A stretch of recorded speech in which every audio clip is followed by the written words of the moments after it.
All right, Berean family, we're back again for another video. 3 announcements this week, something off the cutting room floor, so let's go.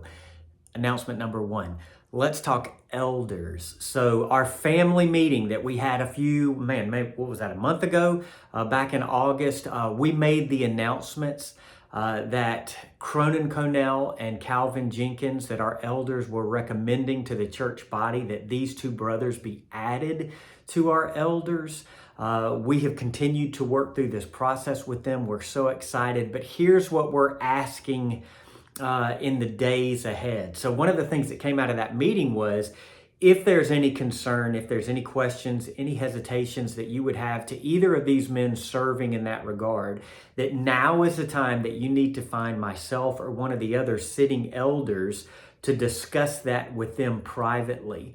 But we've heard nothing but good things. We're continuing to move forward. So here's what we're thinking, that on September 28th, we would have a formal vote at the conclusion of each service. That would be only from covenant members. That would be an anonymous vote through like a paper ballot is how we're going to do that. So we would have that at the end of the 9:15 service and at the end of the 11. Assuming that as well, then what would happen is if they get approved and voted in by the church body, by the covenant members, then the following week, October 5th, I believe it is, we would officially install them. So let me call you to continue to pray for wisdom, for unity, for harmony, that if these are the men that God is continuing to raise up here at Berean, that these men would be installed. So you can talk to them, you can talk to us elders, but really excited about the unity and harmony that we're seeing in all that, and potentially God adding to our number as it relates to elders, these two gifted brothers that are serving in that regard. So again, if you have questions, come find me, come find the elders, we'll talk, but that's the plan. Prepare for that meeting, or that vote rather, on September 28th. Second announcement, let's talk about Trunk or Treat. Trunk or Treat is put on by the Grayson City. We've done this the last couple of years. It's just a great way to be in the community, for people to see us. So here's what we're going to do. We are going to have a car set up with piles of candy that we can give out. We're going to give out little invite cards to the church, and we want to not only invite you to come to that, to participate in this community event, but we need to gather candy. We need lots and lots and lots of candy. So Trunk or Treat is going to be October 26th from 4 p.m. to 6 p.m. So between now and October 26th, if you can get some candy, bring that in. Our request would be nut-free candy. Lots of children these days have allergies. The simplest thing, the safest thing is just to have candy that doesn't have nuts in it, so that we can give it all out. Bring that to the church, drop that off.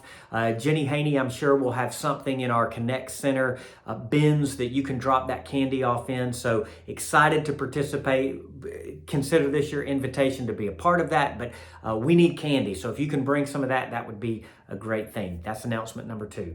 Announcement number 3, save the date. February 5th through the 7th is our marriage retreat. If you're a married couple, we want to invite you, and we really want to invite you right now to begin budgeting. So you know how it is. We're coming to the end of the year. We're coming up to Christmas. Lots of things in the budget are going to be demanded for Christmas, and then we round the corner right into that marriage retreat. We've got to begin planning now to have those. So we're going to start talking about deposit money being due. Make sure that you're preparing for that. If you need to cut out, going out a few times to eat this month, do that so you've got some money to put in for the deposit. And then again, at the first of the year, when the rest of that money is due, you will be set up and ready to go for you and your spouse to join us on that marriage retreat. So excited about that. Lord's working, doing wonderful things in and through the church, but those are the announcements this week. So excited that we have kicked off this wonderful series in the book of Malachi. I hope you were blessed and served as we kind of did an overview of that whole book, and saw really the whole book is one big argument between God and his people. And what I said was that arguing, it hinged around 7 different arguments that we see in the book. Now, what we also said was that the reason this is necessary is God is writing to his people who are in a season of what we would call uneventful waiting. They're going through some hard times. Their economy is shot.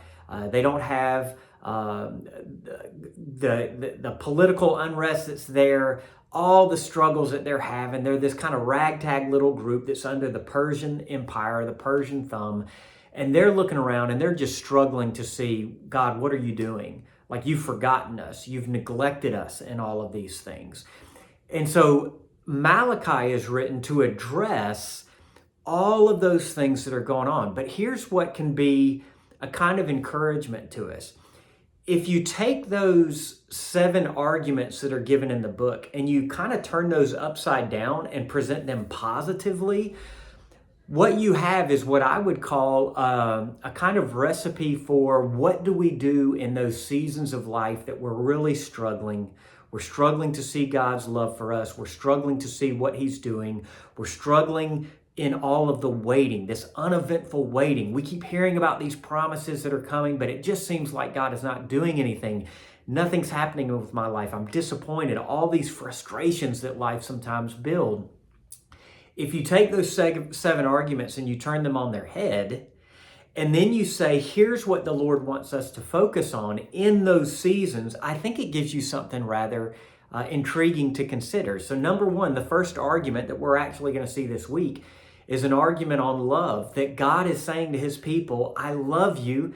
And His people are saying to God, I don't think you love us. How have you loved us? What have you done for me lately? Kind of thing. So when we believe in our uneventful waiting, to believe, to rest in the fact that God does love us, that takes us to the second argument on worship, to prioritize worship, to prioritize gathering with God's people, bringing Him our best, prioritize giving and generosity, prioritize our marriage and our families. That's a part of that. To prioritize obedience to the Lord. Obedience is an issue in this book.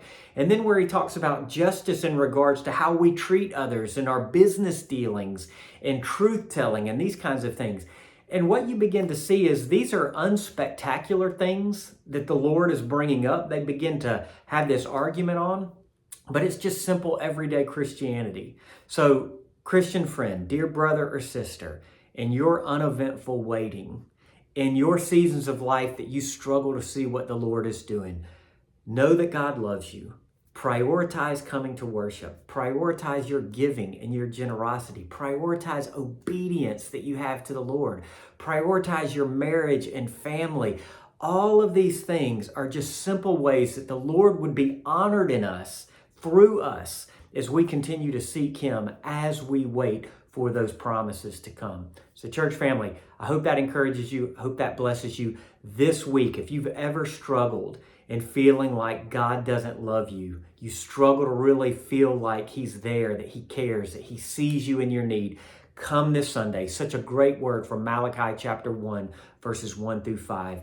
We will see you again on Sunday. God bless you, church family. I love you.